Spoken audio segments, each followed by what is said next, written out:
আসসালামু আলাইকুম রহমতুল্লাহ। তো রিসেন্টলি আমাদের এলাকায় মানে চট্টগ্রাম চানগাঁও এলাকার ভিতরে একটা ঘটনা ঘটছে। একটা 12 বছর বাচ্চাকে তার স্কুলের সহপাঠীরা কিন্তু খুন করে ফেলছে, বুঝছেন?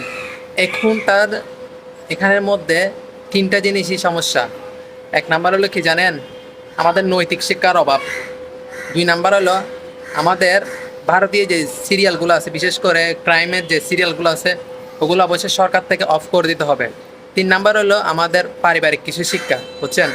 আর নাহলে একটা জিনিস দেখেন, যে ছেলেগুলো এখন আসামি হয়েছে ওই ছেলেগুলো কি এই বয়সে এই কাজটা করার কথা? কিন্তু তারা কিন্তু এই কাজটা করে ফেলছে। এগুলোর পিছনে সবচেয়ে আমি মনে করি ইম্পর্টেন্ট বিষয় হলো ওই যে যে আমাদের ভারতীয় যে ক্রাইমগুলো দেখায় টিভির মধ্যে, ওইগুলাই। কারণ ছেলেরা ওইখান থেকে জিনিসগুলো শিখতেছে। তো ক্রাইমগুলো দেখে দেখে ছেলেরা বিভিন্ন ধরনের এই কেমনে খুন করে ওই মেন্টালিটিগুলো ওইখান থেকে শিখতেছে, বুঝছেন? তো আমাদের সরকারের উচিত ওই জিনিসটা অফ করে দেওয়া, মানে ইন্ডিয়ানে যে ক্রাইমগুলো দেখায় ওগুলো আমাদের দেশ থেকে ওগুলো বন্ধ করে দেওয়া। তাহলে আমার মনে হয় অনেকটা সংশোধন হয়ে যাবে। কারণ এই জিনিসগুলো যদি না দেখে তারা কখনো শিখতে পারবে না। এই বয়সে তারা এগুলো দেখে দেখে ওখান থেকে শিখতেছে, বুঝছেন? ভালো থাকবেন, ধন্যবাদ।